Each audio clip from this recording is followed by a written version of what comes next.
Welcome back, everyone, to our playthrough of the career mode in NASCAR Heat Evolution to get us prepared for the upcoming release in September of NASCAR Heat 2. So here we are in the chase. We survived the round of 16 with a really good points showing there and including a win at Dover. So now we're going to move on to the round of 12, which will include the next 3 races. So let's go ahead and get started by taking a look at the schedule. And we see that the first race is going to be in Charlotte. Then we move on to Kansas and finally at Talladega. So let's talk a little bit about these tracks. The first race at Charlotte, we finished second there in the first visit of the year. Now that's been a few upgrades to the car ago, so who knows what we might be able to do this time. But Charlotte is a very unique track among the mile and a halves in this game. And the reason I say in this game is because turns 3 and 4 at Charlotte are very awkward. 1 and 2 drive exactly how you would think they would drive based on your experience on ovals. 3 and 4 not necessarily the case. 3 and 4 almost seems to be misshaped, almost like it's diamond shaped rather than the shape of your traditional oval corners. So it presents quite a bit of a challenge in when you get on and off the gas and whether or not you use the brake, maybe trail braking, something like that. So it'll be interesting to see how that plays out. It makes getting around passing as well as getting through lap traffic very difficult, just simply because of turns 3 and 4. So we did come home second on our first visit to Charlotte in the year. And then Kansas, we got the victory to our other trip there. And then finally, we're going to end up the round of 12 at Talladega, where who knows what's going to happen. But I tell you what, I definitely do not want to bank our hopes of moving on to the round of 8 on Talladega. That is for sure. So we need to come home with great finishes, if not victories, at either or Charlotte and or Kansas. So let's take a look at where we are on the grid now. And you can see everything is wiped fresh. We start fresh with 3,000 points and nobody has any bonus points. Now, that's not going to be the case in 2017 and beyond in the chase standings for the Cup. But based on the rules that this game was based on, we're going to have, starting in the second round, everybody starts fresh. So it shows us in 10th right now, which really doesn't mean anything since everybody is starting fresh with 3,000 points. So that means we don't have any of our previous wins in the season helping us out and giving us an advantage to get started. Also, for the team, we are now ready to fill out that second column. So that will get us halfway through the available upgrades, but we need 750 grand to do that. And as you can see in the top left-hand corner, we're only 239,000. So we hopefully will get this final upgrade, but it will probably be either the last race of the season or next to the last, somewhere in that range is my guess. Unless we continue to do really well and pick up more sponsorship, and then who knows when we could get it. But it's definitely not going to be in the next couple of races, so we're going to have to deal with what we have for the round of 12. So with that being said, it's time for race 1 at Charlotte. The race is going green. There's a green light. All right. All right, folks, here we go. We are starting P5 for this race and hoping for great things in our very first race in the round of 12. All right, so we're starting on the bottom, so I'm hoping everybody is minding their P's and Q's. Let's get through these first few corners, particularly 3 and 4. You're all clear. All right, you can hear me lift way early there, trying to give everybody plenty of room. Make sure I don't run anybody over and hoping nobody runs me over.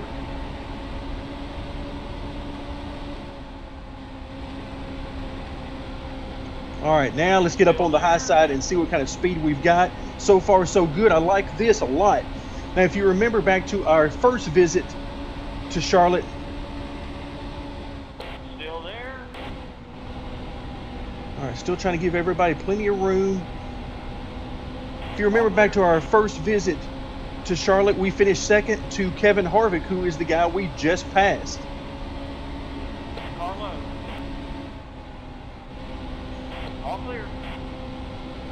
All right, so right now we are ahead of Kevin Harvick, but he has not given up, that's for sure. Let's go ahead and tap A a couple of times.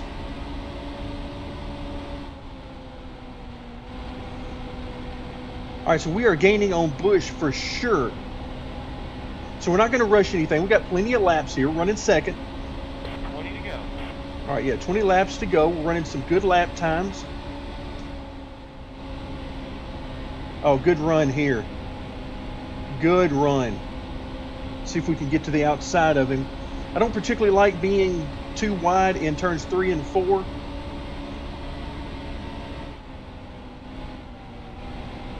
There we go. I'm going to take it very easy through there.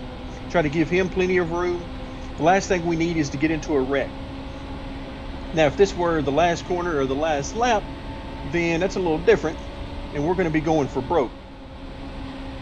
All right, let's see what kind of run we can get on him here. Looks like it's pretty good. See if he gives us plenty of room. He does. All right, but he's gaining back on us going into the treacherous 3 and 4. All clear. So far, so good. Looks like he's going to get through there better than us, though. Clear low. So he's pulling up right next to us. All right, hopefully we'll be able to clear him down here in turns 1 and 2.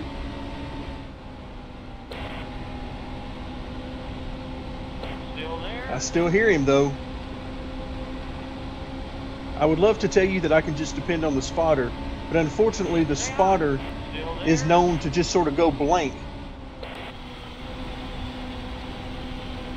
and be completely silent for laps at a time, All clear. even when I've got a guy on the inside of me. All right, so Kyle Busch is really fighting hard here. All clear. All right, we've cleared him, and let's see if we can make that stick. All right, so we've made it stick for the time being, but he is, of course, still right there with us. There's that weird part in turn 3 and 4.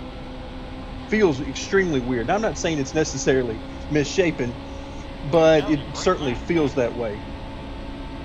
All right, let's see if we can't get out here and run some really good laps. Now, the high side of turns 1 and 2 just feels very natural. The entrance to turn 1 is very steep. It's almost like you're driving downhill if you try to get to the bottom. So I like to run the middle to high side in 1 and 2 just because it feels a little better to do that. All right, you can see we're just under a 30.8 second lap, which is pretty good actually. This is the same setup I ran here in the spring in our first race, and it still feels quite nice.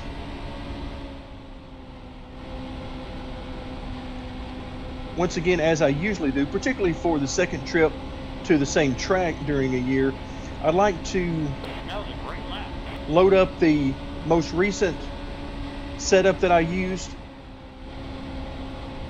and run just a couple laps, make sure it still feels pretty good. I don't spend a whole lot of time tweaking on these because that's not really the point of what we're trying to do here. Try to get a setup that feels pretty good to me, and then just go with it.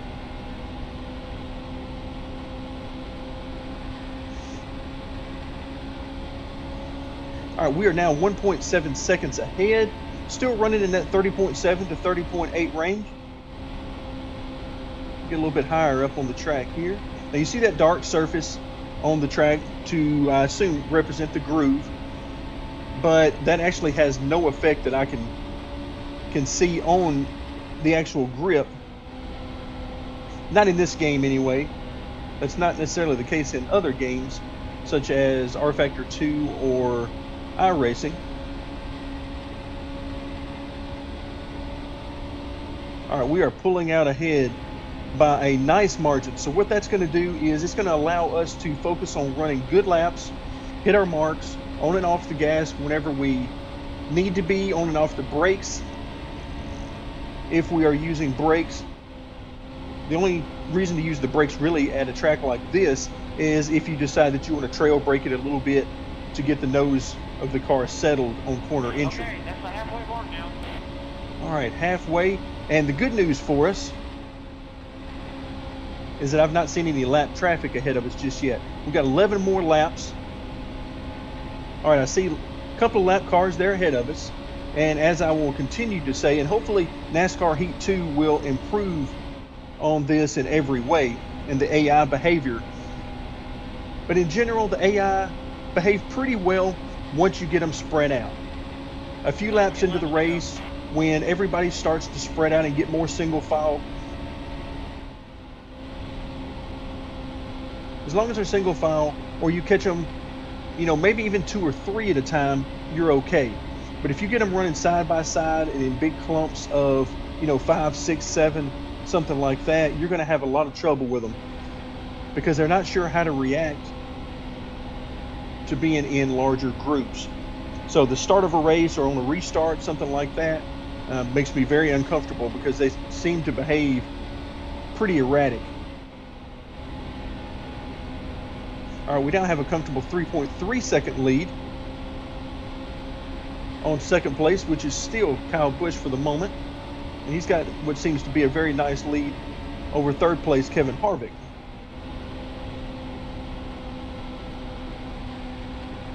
All right, so we're coming up on a group of 3, and they do seem to be fighting it out, but for the most part, they're single file. And then we've got another several cars in front of them that are also running single file. All right, let's see if these guys are going to give me room on the high side. All right, so far so good. Stay high. Still there. Car low. All clear. All right, so those 3 cars went by without incident. And like I said, if you catch them single file or in small groups, then you're okay to race with them. They generally do pretty good.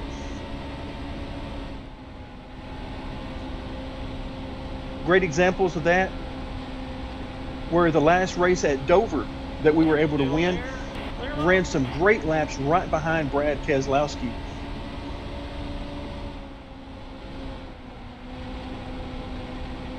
And he was running some great laps. I was having a hard time getting by him, but he was giving me room. I was giving him room. In those cases, it is a lot of fun. All right, so far these lap cars are giving us plenty of room, and boy do I appreciate that. All right, we're now coming up on Stenhouse, who is in 33rd. Ooh, a little bit too high there. That's what I get for trying out some things. What I wanted to see right there is if maybe if I lifted a little bit earlier to about half throttle and stayed that way for a little longer, maybe I could get through that corner without having to lift totally off the throttle. But as you can see, that didn't work out all that great. Doesn't mean I won't try it again though.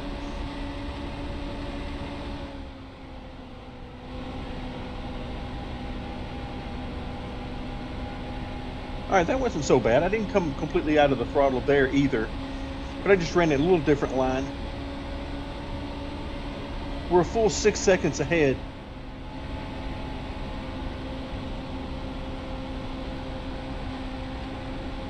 Six seconds ahead of Kyle Busch in second, and 7.5 seconds ahead of Kevin Harvick. Still there. Clear low. All right, you can see I'm following that seam of the second groove in turns 3 and 4. I also do it a lot in turn 1 and 2.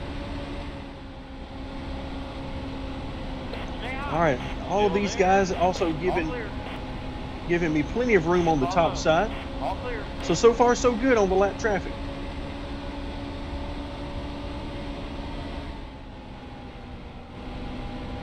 Again, coming out to about half throttle, lifting a little bit earlier than I had been earlier in the race, that is. Here you go. All right, 2 laps to go. We got a 7-second lead. So wow, I did not expect this at all.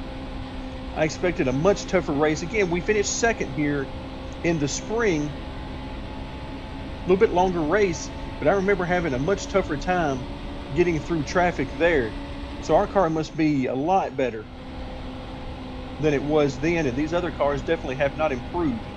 at least as much as we have. Last lap. All right, last lap, and we might catch these guys in front of us, but I'm not terribly worried about it, quite frankly. Not worried about passing them, particularly as we go into turn 3 and 4, which can be a little tricky anyway. So I'm going to back off way early, about half throttle.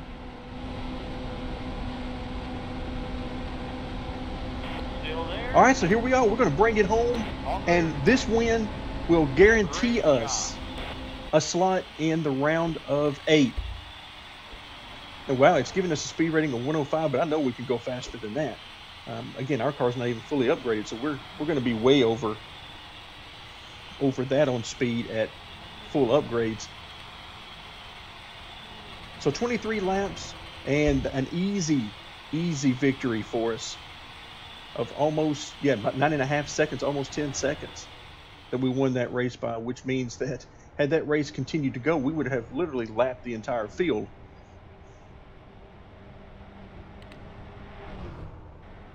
All right, let's see what kind of winnings we get here. This ought to be pretty good. 52.5 for the victory. Primary sponsor, nice, 25 grand there. We're going to have all the secondary sponsors. Wow, 211,000. Now, I had no idea we were going to be anywhere near that much money. That makes me think we might be able to get to 750,000 a little bit quicker.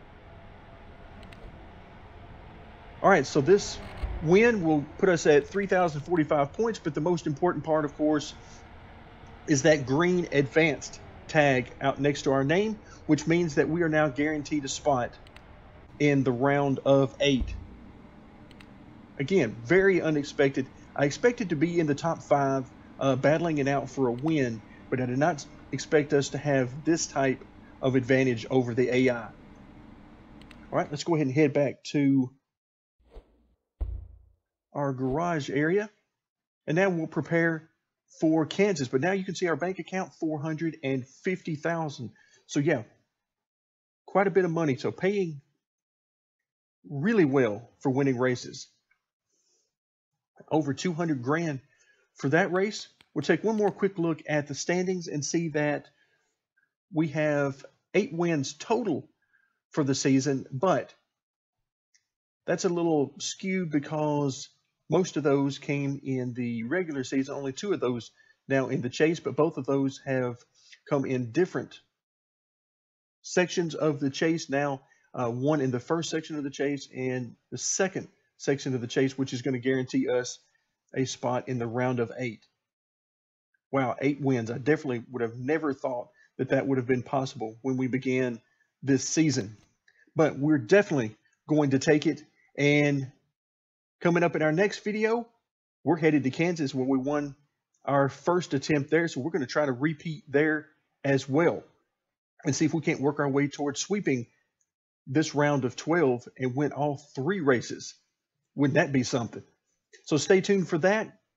And I really appreciate you guys and girls joining me for this series and all the series on the channel. Thank you very much. And this time, stay tuned for more NASCAR Heat Evolution.